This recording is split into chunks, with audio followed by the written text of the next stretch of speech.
오늘부터 감염병 고위험 시설로 분류된 곳은 전자출입 명부 시스템이 운영됩니다. 다음 달부터는 처벌도 이루어지는데 제도적으로 보완해야 할 부분도 있습니다.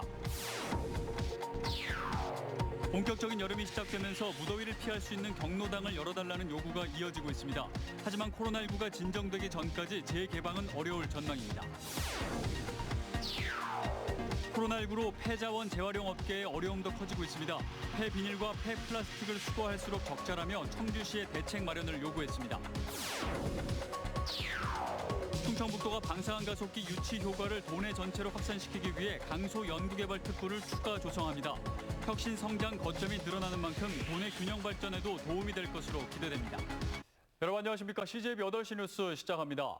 오늘부터 노래방이나 클럽 등 정부가 감염병 고위험 시설로 분류한 곳은 전자출입 명부 시스템을 운영하게 됩니다.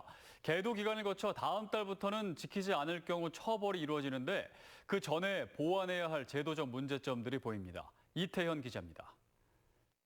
누구이십니까? 일단 나이트클럽 등 유흥주점에 가기 위해서는 이제부터 포털 사이트 네이버에 접속해 개인 QR코드를 다운받은 뒤 업주의 어플리케이션을 통해 방문 기록을 남겨야만 입장할 수 있습니다. 나이 연세가 드신 분들 같은 경우는 네이버 아이디가 없으신 분들이 있어서 저희가 따로 방명록을 전에 했던 것처럼 작성을 하는데 그 부분에 대해서는 약간 애로사항이 좀 있습니다. 이 같은 감염병 전파 고위험 시설에 해당하는 업종은 모두 8개로 충북의 경우 2,400개가 넘습니다. 하지만 업종별로 살펴보면 충북 지역의 헌팅포차와 감성주점은 단 4곳에 불과합니다. 이들은 그동안 관련 조례가 없어 일반 음식점으로 신고를 한 뒤 편법 영업을 하는 등 정확한 통계가 잡히지 않고 있는 겁니다. 저희가 이렇게만 파악이 돼 있는 건데 추후에 혹시 또 더 있다면 확인이 되면 더 같이 관리를 해야죠. 이번 전자출입명부 시스템이 적용되는 충북 지역의 실내 집단 운동시설은 53곳으로 파악됐는데 대부분 줌바 댄스와 스피닝, 태보 시설로 수도권과 같이 탁구장 등 생활체육시설에서 감염이 시작될 경우 역학조사에는 한계가 있습니다. 전자출입명부 정책은 계도 기간을 거쳐 다음 달부터 본격 적용되는 가운데 위반 시 영업중지를 포함해 300만 원 이하 벌금형에 처해질 수 있습니다. CJB 뉴스 이태현입니다. 코로나19로 무더위 쉼터로 지정된 도내 경로당들이 폐쇄된 지 넉 달이 다 돼가는데요. 본격적인 여름이 시작되면서 경로당을 다시 열어달라는 요구가 이어지고 있지만 당분간 재개방은 기대하기 어려울 전망입니다. 조영광 기자입니다. 무더위 쉼터로 지정된 청주의 한 경로당입니다. 예전 같으면 어르신들이 에어컨 바람을 쐬며 여가를 보내야 하지만 출입문이 굳게 닫혀 있습니다. 도심의 또 다른 경로당도 안내 문구와 함께 자물쇠가 채워져 있습니다. 코로나19 확산을 막기 위해 지난 2월 이후 넉 달째 도내 경로당과 마을 회관의 이용이 제한되고 있습니다. 어르신들은 하는 수 없이 마을 공터나 공원에 마련된 정자 그늘을 찾고 있지만 성큼 다가온 올 여름을 보낼 생각을 하면 걱정이 앞섭니다. 여름에는 시원하고 겨울에는 덥게 해주고 이렇게 하는 경로당 갖다 문을 닫으니까 우리 눈이 갈 곳이 없어요. 이렇게 각자 사람들 쳐다보고 웃고 이렇게 하다가 말을 안 하고 서로 그냥 집에 각자들 앉았으니까 힘들잖아요. 그러니까 그 좀 회관을 좀 쓰게 해주시고. 도내 무더위 쉼터는 2,444곳, 공공기관과 금융기관을 제외한 도내 무더위 쉼터의 89%는 경로당과 마을 회관입니다. 어르신들은 지난 2007년 지정 이후 처음으로 무더위 쉼터가 없는 여름을 보내야 할 수도 있습니다.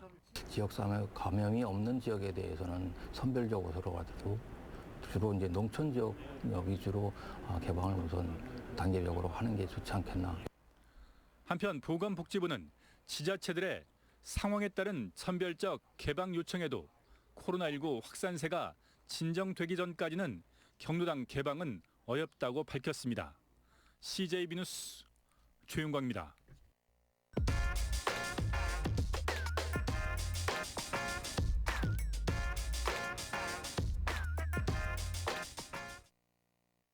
신종 코로나 바이러스로 고용시장이 큰 충격을 받고 있습니다. 나라 전체 취업자 수가 석 달째 급감했고 실업률은 통계 작성 이후 가장 높게 치솟았습니다. 하지만 고용 충격 속에서도 충북은 비교적 선방하는 모양새입니다. 충청지방통계청이 발표한 5월 고용 동향. 먼저 취업자 수는 90만 명대를 회복하며 1년 전보다 8천 명 늘었고 고용률은 64.5%로 역시 0.2%포인트 상승했습니다.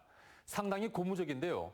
다음은 고용시장을 불안에 빠뜨렸던 일시휴직자입니다. 지난달 숫자가 2만 5천 명, 1년 전보다 무려 1만 6천 명이나 증가했지만 한 달 전보다는 1만 4천 명 감소해 급등세가 다소 누그러졌습니다. 실업 동향 보실까요? 지난달 충북의 실업자는 3만 명으로 1년 전보다 4천 명 감소했고 실업률은 3.2%를 기록하며 역시 0.4%포인트 낮아졌습니다. 충청권에서 실업률이 감소한 지역은 충북이 유일합니다. 하지만 고용의 질은 갈수록 나빠지고 있습니다. 임금 근로자는 상용직, 임시직, 일용직 등 세 가지로 구분되는데요. 고용 계약 기간 1년 이상인 상용직은 1년 전보다 9천 명 감소했습니다. 반면 한 달 이상, 1년 미만인 임시직은 2만 명이나 증가했습니다. 상용직은 줄고 임시직이 늘었다는 건 고용 안정성이 악화했다는 얘기입니다. 일용직도 건설 경기 둔화 등의 여파로 1만 명이나 줄었습니다. 충북이 고용의 질은 나빠지고 있지만 그래도 코로나 시국에 취업자 수가 늘고 실업률이 하락했다는 건 굉장한 성과가 아닐 수 없습니다. 충북에는 코로나19가 크게 확산하지 않았고 주력 산업인 제조업이 아직은 잘 버텨주고 있기 때문으로 풀이됩니다. 팩트 더하기였습니다. 코로나19로 생산 활동이 위축되면서 폐자원 재활용업계의 어려움도 커지고 있습니다. 폐비닐, 폐플라스틱은 수거할수록 적자라며 청주시에 공공수거를 요구하고 나섰는데 시는 일괄 수거만 가능하다는 입장입니다. 안정원 기자의 보도입니다. 코로나19로 일회용 플라스틱 사용량이 늘면서 재활용업계의 고충이 이만저만이 아닙니다. 수거한 폐플라스틱을 수출할 길이 막혀 산처럼 쌓아놓고만 있습니다. 원유 가격까지 하락해 석유 제품이 싸지다 보니 재활용 플라스틱 가격 경쟁력도 사라졌습니다. 실제로 재활용품 수집 운반업체에 올해 공동주택 폐플라스틱 수거 비용은 세대당 6,700원 선. 하지만 선별장에서 받는 돈은 0원에 가깝습니다. 상황이 이렇다 보니 재활용 운반업계가 더 이상 버티기 힘들다며 목소리를 높이기 시작했습니다. 9월부터 청주시가 폐비닐, 폐플라스틱 수거에 직접 나서라는 겁니다. 저희가 버틸 수 있는 상황이 못 되는 것이고 그래서 그때는 청주시가 준비를 해서 공공수거를 해야 되는 그런 상황입니다. 하지만 청주시는 채산성 없는 일부 품목만 수거하는 건 안 된다는 입장입니다. 폐자원 전체에 대한 수거 비용이 적자일 때 공적 자금을 투입한다는 방침입니다. 한 아파트에서 나오는 모든 재활용품이 유가성이 제로가 될 때 그때는 민간에서 할 수 없는 영역이 돼버립니다. 그때는 공공에서 당연히 들어가서 처리를 할 계획이 있습니다. 재활용업계가 수거를 거부하겠다고 예고한 시한까지 앞으로 약 3달. 청주시는 시민 불편을 최소화하겠다고 밝혔지만 근본적인 대책을 마련하기는 쉽지 않아 보입니다. CJB 뉴스 안정은입니다. 충청북도가 방사관 가속기 유치에 따른 효과를 도내 전체로 확산시키기 위해 강소연구개발특구를 추가 조성합니다. 이 강소연구개발특구는 연구 성과를 빠르게 산업화할 수 있는 장점이 있어 지역 혁신 성장을 앞당길 것으로 기대됩니다. 구준회 기자입니다. 과학기술정보통신부는 지난해 6월 청주 오창을 포함한 전국 6곳을 강소연구개발특구로 처음 지정했습니다. 기존 대규모 특구와 달리 소규모 지역을 R&D 거점으로 육성하고 연구 성과를 지역 기업과 공유해 혁신 성장을 이끈다는 취지입니다. 충청북도는 강소특구 지정으로 2024년까지 지역 내 총 생산이 1,400억 원가량 늘어날 것으로 내다봤습니다. 최근 차세대 방사관 가속기 유치 성공으로 파급 효과는 더 커질 것으로 기대하고 있습니다. 하지만 방사관 가속기와의 시너지 효과를 도내 전체로 확산하기 위해서는 추가적인 대책이 필요해 보입니다. 이에 도는 상대적으로 R&D 기반이 부족한 청주 이외 지역에 강소 연구개발 특구를 추가 지정하는 방안을 검토하고 있습니다. 새 강소 특구에는 방사관 가속기를 활용할 수 있는 첨단 분야를 특화 산업으로 육성할 계획입니다. 과학기술부에도 이 같은 방침을 전달하고 긍정적인 답변을 얻었습니다. 도 관계자는 방사능 가속기 유치 효과를 확대하기 위한 조치라며 후보 지역 윤곽은 이달 안에 나올 것이라고 밝혔습니다.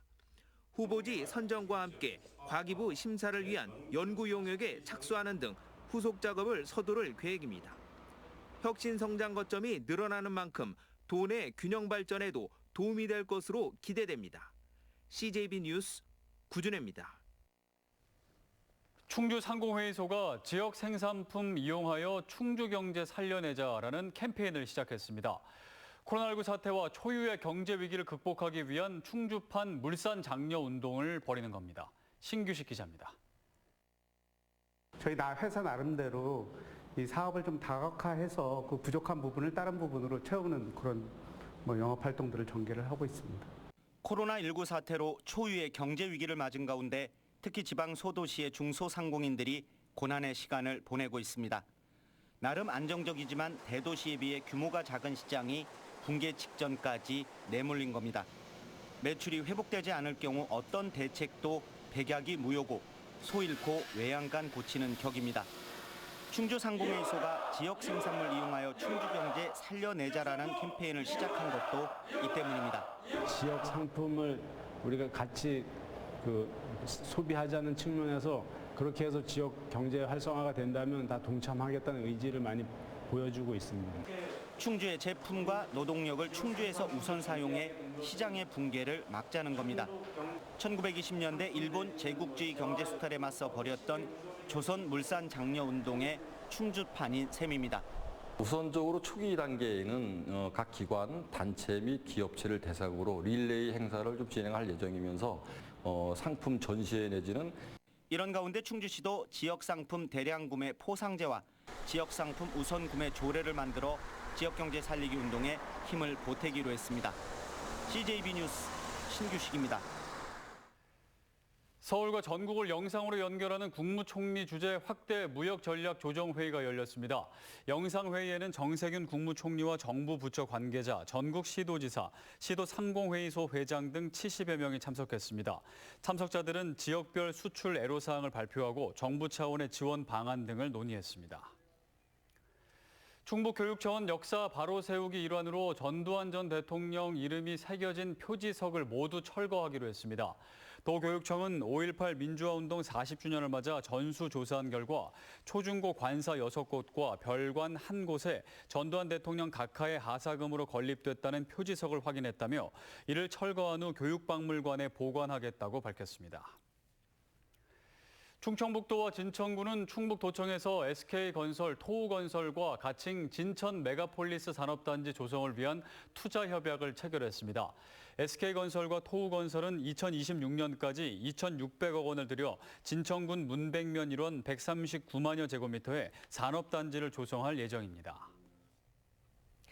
괴산군은 석호네푸드를 비롯해 농협군지부 등과 공동협약을 맺고 지역 농산물 소비 촉진에 적극 힘쓰기로 했습니다.